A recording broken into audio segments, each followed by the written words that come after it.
तो भाई लोग आज हम बात करने वाले हैं लुक किस्म के चैप्टर नंबर 307 के बारे में। और पिछले एपिसोड में हमने देखा था जेक और सैमुअल ने बिग डील गैंग ज्वाइन कर ली होती है और जेरी क्वान को मिलता है जोहान जो कि एक गली में बेहोश पड़ा होता है। तो खैर जब जेक और Samuel big deal gang join कर लेते हैं इसके बाद इनकी बिग डील गैंग के अंदर काफी अच्छी पकड़ हो जाती है। अभी हम देखते हैं सैमुअल मस्त सिगरेट पीता हुआ जा रहा होता है और बिग डील गैंग के बहुत सारे बंदे सैमुअल के सामने अपना सर झुका के खड़े होते हैं। ये लोग बोल रहे होते हैं welcome sir, welcome mister CO. और जितने भी बिग डील के बंदे होते हैं इनका ड्रेस कोड होता है काला कोट काला पैंट। अभी हम देखते हैं यहाँ पे बिग डील गैंग का एक बंदा होता है जिसने अपना काला कोट नहीं पहना होता। सैमुअल इस बंदे को कहता है ओए आखिर तेरा कोट कहाँ है। ये बंदा कहता है अरे सर वो मैं जल्दीबाजी में वो कोट पहनना भूल गया। लेकिन सैमुअल इस बंदे के रैपट मारता है और कहता है अच्छा ऐसी बात है, इसका मतलब तो बिग डील का मेंबर नहीं है अब। और यार ये सारी चीजें सीनू हान एक रेस्टोरेंट के अंदर से बैठ के देख रहा होता है। सीनू बोलता है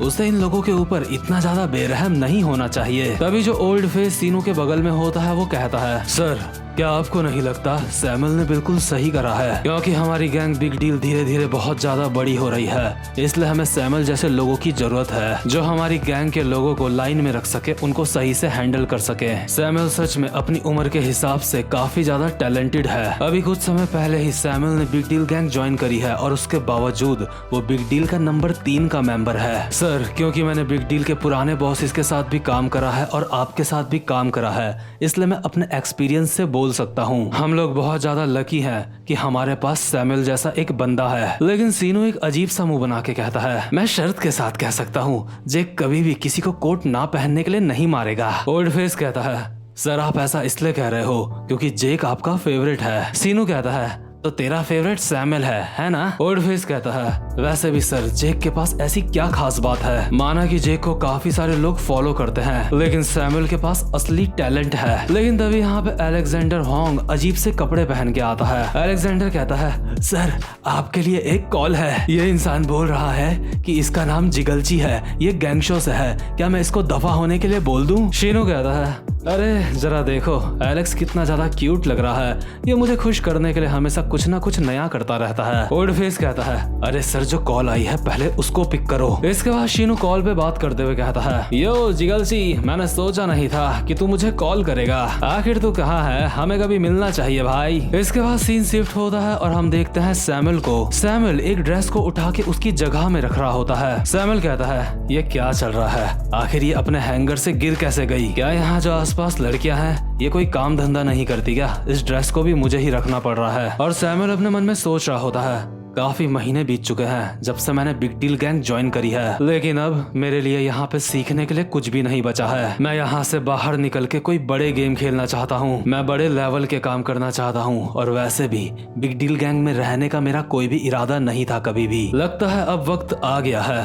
वहाँ जाने का। इसके बाद सैमुअल देखता है जो शॉप की लड़कियां होती हैं वो बाहर पे आपस में कुछ बात कर रही होती हैं। सैमुअल कहता है अगर ये लड़कियां ऐसा ही करती रही तो ये कोई सामान कैसे बेचेंगी। लेकिन एक सेकंड आखिर वो लड़कियां वहाँ पे कर क्या रही हैं। और यार ये जो 3-4 लड़कियां होती हैं आपस में बोल रही होती हैं ये सच में बहुत ज्यादा सुंदर है, हे थोड़ा सा ऊपर देखो ताकि मैं तुम्हारे आई लाइनर लगा सकूं। हे सिस्टर क्या ये अब से हमारे साथ ही रहेगा यहाँ पे। दूसरी लड़की कहती है नहीं हम पक्के तौर पे ये नहीं बोल सकते अभी। लेकिन तभी सैमुअल इन लड़कियों के पीछे से आता है और कहता है हे लड़कियों आखिर तुम यहाँ पे क्या कर रही हो, तुम्हें तो अभी स्टोर में होना चाहिए। ये लड़कियां कहती हैं हे सैमुअल जरा देखो ये जेरी को मिला था। और यार अभी इन लड़कियों के बीच में होता है अपना प्यारा सा जोहान। जोहान डरते हुए सैमुअल को कहता है हेलो। तो खैर इसके बाद हम देखते हैं जेरी और सैमुअल आपस में बात कर रहे होते हैं और जोहान भी यहीं बगल पे इनकी बैठ के बातें सुन रहा होता है। सैमुअल कहता है क्या तुमने इसको सड़क से उठाया है, तुम मुझे बोल रहे हो कि तुम्हें इसे देख के बहुत ज्यादा बुरा लगा इसलिए तुम इसको यहाँ पे लेके आ गए। बेवकूफ ये कोई अनाथ आश्रम नहीं है, क्या तेरे लिए टीम वाई भी किसी तरीके का जोक है। जेसन कहता है नहीं सर। ब्रैड कहता है हमें माफ कर दो सर। और यार टीम वाई भी बिग डील की एक ऐसी टीम होती है जो पंगे वगैरह करने में सबसे आगे रहती है। सैमुअल कहता है क्या तू भूल गया हमारी आर्थिक व्यवस्था कितनी ज्यादा बेकार चल रही है, हमारे पास इतने पैसे नहीं हैं कि हम नए मेंबर्स ज्वाइन कर सकें। क्या तुम लोगों को ऐसा लगता है कि पैसा पेड़ पे उगता है, हाँ क्या तुमने ये नहीं सोचा कि इस बच्चे को यहाँ पे लाके तुम जेक को परेशान कर सकते हो। मैं अब बस एक बार बोलूंगा इस बच्चे को यहाँ से बाहर निकालो। तभी जेरी कहता है ये बात जेक डिसाइड करेगा हम किसको गैंग में रखें और किसको नहीं। हम इस बच्चे के साथ वैसा ही करेंगे जैसा जेक हमें करने के लिए कहेगा। लेकिन सैमुअल इसके बाद जेरी का मुंह पकड़ता है और कहता है, जेरी हमें एक साथ काम करते हुए कई महीने बीत चुके हैं, लेकिन अब तक तू मुझे सर नहीं कहता। जेरी कहता है, मैं सर या फिर बॉस सिर्फ एक ही इंसान को कह सकता हूँ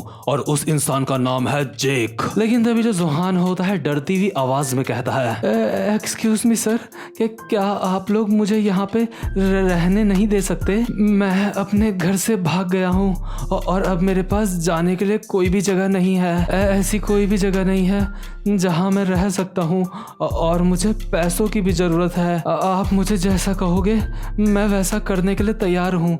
अगर आप मुझे कहोगे तो मैं कपड़े बेचने के लिए भी तैयार हूँ। और सैमुअल कहता है, अबे बच्चे आखिर तू रो क्यों रहा है? जोहान कहता है, मुझे बिल्कुल भी अच्छा नहीं लग रहा है कि आप लोग मेरी वजह से फाइट कर रहे हो। सर मैं जानता हूँ कि वॉशिंग मशीन कैसे यूज करी जाती है, मेरी मदर ने मुझे सिखाया था। आप चाहो तो मैं यहाँ पे कपड़े धोने का काम भी कर सकता हूँ। सैमुअल कहता है, जेरी क्या तू सच में चाहता है कि हम इस बच्चे को अपने साथ रखें? और जो लड़कियां होती है दीवार से छुप के ये सब कुछ देख रही होती हैं और बोल रही होती हैं, हे उसको यहाँ पे रहने दो, उसने तो अब ये भी बोल दिया कि उसको वॉशिंग मशीन यूज करना आता है। हे सैमुअल, क्या तुम्हें उस बच्चे को देख के बिल्कुल भी दया नहीं आ रही है? जोहान ने बताया था कि वो अपनी माँ की भी हेल्प किया करता था, तो वो यहाँ पे हमारी भी हेल्प कर सकता है। लेकिन यार जो जोहान होता है चुपचाप से अपना डॉग उठाता है और कहता है, सॉरी आप लोगों को परेशान करने के लिए मैं यहाँ से जा रहा हूँ। अभी जोहान को देख के सैमुअल को अपने बचपन की याद आ जाती है, क्योंकि सैमुअल का बचपन भी कुछ ज्यादा अच्छा नहीं बीता था। इसलिए सैमुअल जोहान को एक एडवाइस देता है। सैमुअल कहता है,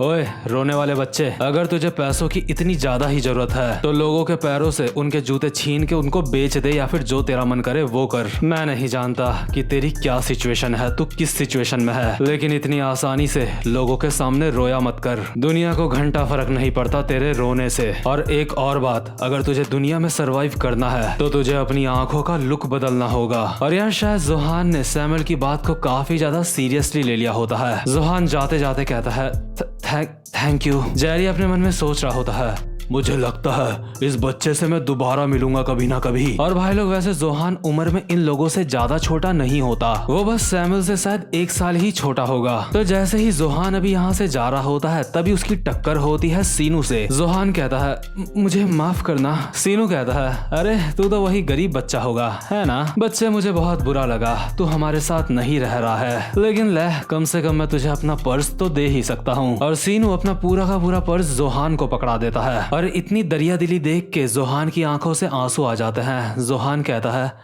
आपका बहुत बहुत शुक्रिया। मतलब यार अगर आप जोहान की पूरी स्टोरी देखोगे ना कि उसके साथ क्या क्या हुआ है, तो जैसा वो प्रेजेंट मोमेंट में बन चुका है ना बिल्कुल बेरहम, वैसा बनना उसका बिल्कुल जायज था। और जो फ्यूचर वाला सैमुअल होता है अभी हमें उसकी वॉइस ओवर आ रही होती है। सैमुअल कहता है, उस वक्त मुझे बिल्कुल भी अंदाजा नहीं था कि बस कुछ ही महीनों में वो रोने वाला बच्चा गॉड डॉग गैंग का लीडर बन जाएगा। और जोहान के अलावा एक और बंदा था जो बिग डील गैंग को ज्वाइन करना चाहता था। इसके बाद सीन शिफ्ट होता है और हम देखते हैं जेक को। जेक किसी को बोल रहा होता है, एक सेकंड, मैं कंफ्यूज हूँ, मैं तो सोच रहा था कि तुम दोनों यहाँ पे कपड़े खरीदने के लिए आ रखे हो। और यार अभी हम देखते हैं जेक के सामने होता है ऑली, वैंग और हैदर। इस वक्त ऑली और एली ने अपनी हॉस्टल गैंग नहीं बनाई होती। ऑली जेक को कहता है, नहीं मैं यहाँ पे बिग डील गैंग के लिए आया हूँ, क्या तुम मुझे अपनी गैंग में ज्वाइन होने दोगे? और हैदर ऑली को खींचते हुए बोल रही होती है, हे चलो यहाँ से चलो, ये जगह बहुत ज्यादा डरावनी है। जेक अपने साथ के बंदों को कहता है, आखिर इन बच्चों की दिक्कत क्या है? जेक के साथ के बंदे कहते हैं, सॉरी सर, आपको परेशान करने के लिए माफी चाहता हूँ। दूसरा बंदा कहता है, सर ये बच्चे दुकान में कपड़े खरीदने के लिए आ रखे थे, लेकिन इनमें से जो लड़का था वो बोलने लगा कि उसको बिग डील गैंग ज्वाइन करनी है। हमने इस हरामखोर को बोला था यहाँ से दफा हो जा, और हमने जम के इसके कुछ फटके भी लगाए थे, लेकिन हमारी मार से इसको कोई असर ही नहीं हुआ। और यार ऑली अब भी हंस रहा होता है और एक स्माइल के साथ कहता है, हेलो सर, मेरा नाम ऑली वैंग है, मुझे दर्द महसूस नहीं होता। जेक कहता है, आखिर तू बिग डील गैंग ज्वाइन क्यों करना चाहता है? तुझे देख के के लगता है तू एक बहुत ही अमीर खानदान से है। वैसे भी तेरी जिंदगी अभी काफी ज्यादा अच्छी चल रही होगी, तो आखिर तुझे बिग डील गैंग ज्वाइन क्यों करनी है? ऑली कहता है, सर मुझे मेरी फैमिली अच्छी नहीं लगती। मुझे ऐसा लगता है अगर मैं एक दिन से भी ज्यादा उनके साथ रहा तो मैं पागल हो जाऊंगा। जेक कहता है, मैं समझ गया तेरा पूरा मामला क्या है, लेकिन फिर भी मैं तुझे बिग डील गैंग में ज्वाइन नहीं करवा सकता। और जो हैदर होती है ऑली को खींच के यहाँ से ले जाने लगती है और कहती है, हे तुमने सुना ना उसने क्या कहा? चलो अब यहाँ से चलते हैं। अगर वो सच में तुम्हें अपनी गैंग में रख लेता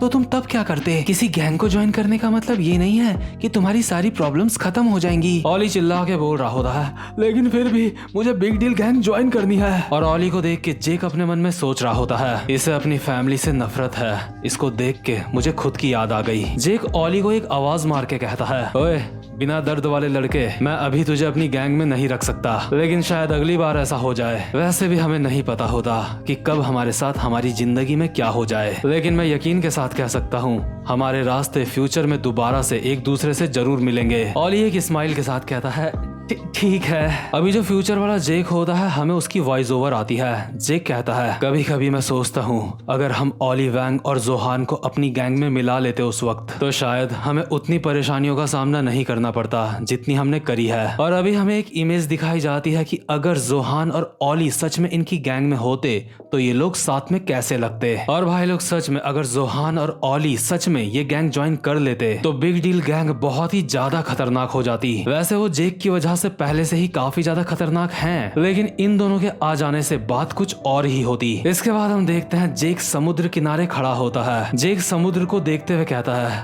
ये सच में कमाल का है ना सैमी? सैमुअल जेक के बगल में आता है और कहता है, मेरा नाम सैमुअल है ना कि सैमी, मेरा नाम ठीक से बोल। इसके बाद जेक कहता है, मेरा जो मन करेगा मैं तुझे वो कह के बुलाऊंगा। वैसे सैमुअल, क्या तू मुझसे कुछ कहना चाहता है? सैमुअल कहता है, हाँ मुझे तुझसे कुछ पूछना है। आखिर तू कितने समय तक बिग डील गैंग में रहने की सोच रहा है? बिग बॉस जल्दी ही रिटायर हो जाएंगे और अगले बिग बॉस या फिर तू बनेगा या फिर मैं बनूंगा। जेक कहता है, शायद तुझे अब तक तो पता चल ही चुका होगा कि मुझे लीडर बनने का कोई भी शौक नहीं है। सैमुअल कहता है, और मैंने तेरी तरह सीनू के साथ रहने के लिए बिग डील गैंग ज्वाइन नहीं करी है। और जब ये दोनों ये बातें कर रहे होते हैं तो उस वक्त अलेक्जेंडर और जेरी पानी में मस्ती कर रहे होते हैं। जेक सैमुअल के कंधे में हाथ मार के कहता है, मैं जानता हूँ बिग डील गैंग तेरे लिए किसी सीढ़ी की तरह है, तो बिग डील का इस्तेमाल करके और ज्यादा ऊंचाइयों में जाना चाहता है ना? सैमुअल कहता है, मुझे हाथ मत लगा।